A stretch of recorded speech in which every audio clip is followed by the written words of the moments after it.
The title, in terms of the beauty of waste, evolved from my own recognition of the value of the materials. They're cast-offs, but they were still valuable. They just, I couldn't just throw them away.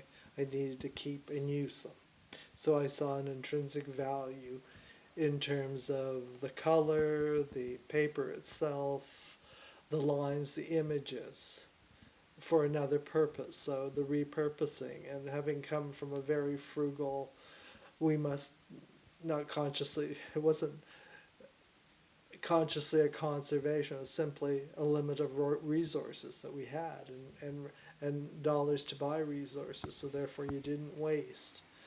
And then now in this day and age where we're talking about our own extinction because of our own waste of everything, of resources, we're killing ourselves, we're cutting down the trees and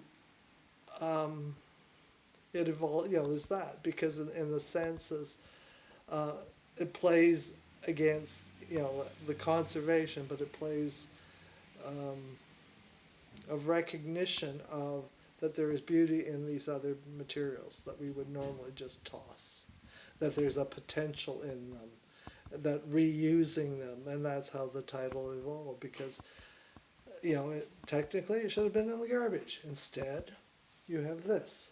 So there was the beauty in the waste, so the beauty of waste, which kind of seems to imply that somehow throwing this stuff around or whatever and wasting is good, but no, it's the contrary.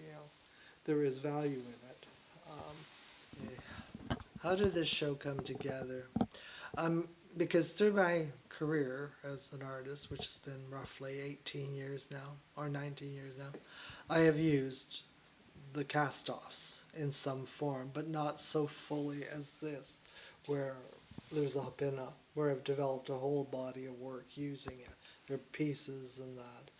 So everything in this show, but 3 pieces, has been done within the last 3 years, and it was also the move of using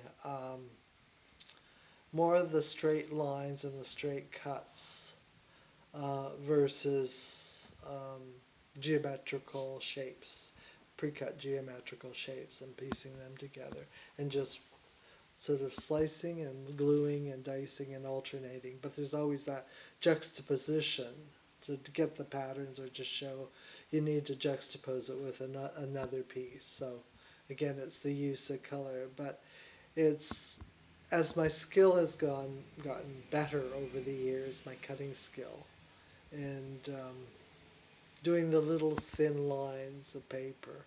I mean, it's like, I can do this, and it sort of pleases me just to see how much I can make the piece and cut a straight line and then piece it together.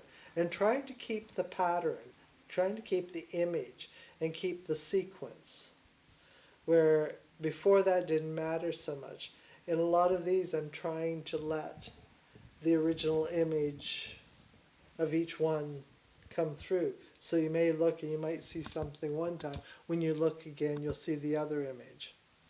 And so I think I've tried to play with a viewer's mind in terms of what they're seeing when they're, not necessarily when they're seeing, but if they glance one way, they might see one print or part of a print, and if they glance a different way, they'll see the other one that's been juxtaposed with, and so each one kind of comes through. And that's kind of fun to do. I don't always keep the sequence.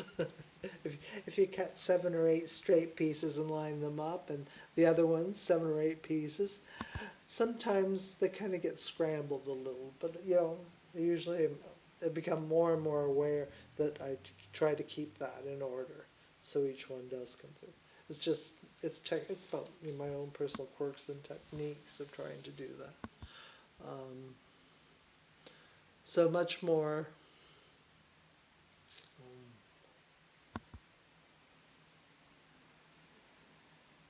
I think more the series essential, or this particular show, started with the piece over here, which I call There Are Many Happy Places.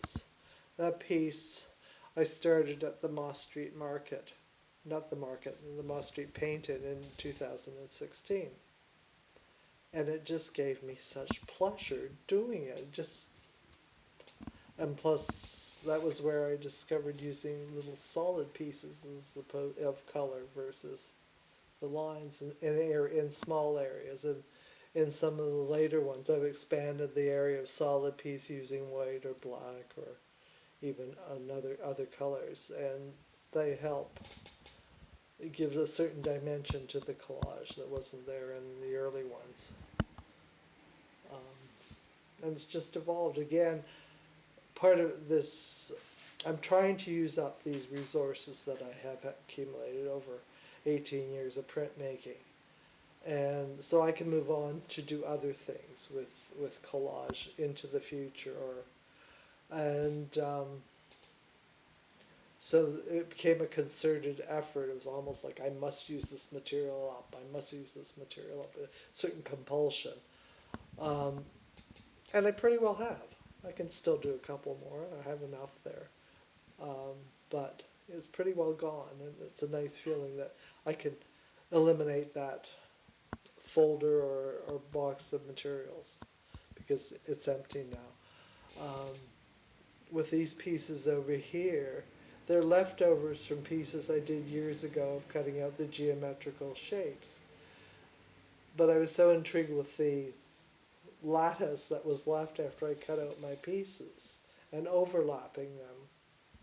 I kept them, and again, instead of junking them, I kept them. And finally, this last year, pulled them out, laid them on top of each other, tried to figure out which ones went together the best that I saw, plus interwove other print materials in with them, and then when framing, put them on a mirrored mylar, and it gives a total different dimension, where in the past, doing those kinds of projects, they were simply layered and either plunked right down on a piece of colored mat or raised to give some shadows and dimensions. But it's, again, something a little different, a little new twist. And in the pieces with the trees, those were done all within the last 7 or 8 months. Each one took me 3 weeks of my work time. But part of doing that was using the scrap of the scrap. I have these envelopes of these little bits and pieces. And the other part was when you do something that's abstracted, people often assume you don't know how to draw. And I can still draw. I can still render. So that kind of showed that. Plus, I got to use some other papers which I've accumulated for making cards and that. But a lot of it comes out of those little envelopes of rubble that I've kept. They're labor intensive, they take time, but it's also like doing a jigsaw puzzle, which, again, from my childhood, was something I enjoyed doing. And there's a certain discipline to it. And it just, gave me pleasure. All of it seems to give some joy or some satisfaction to doing them.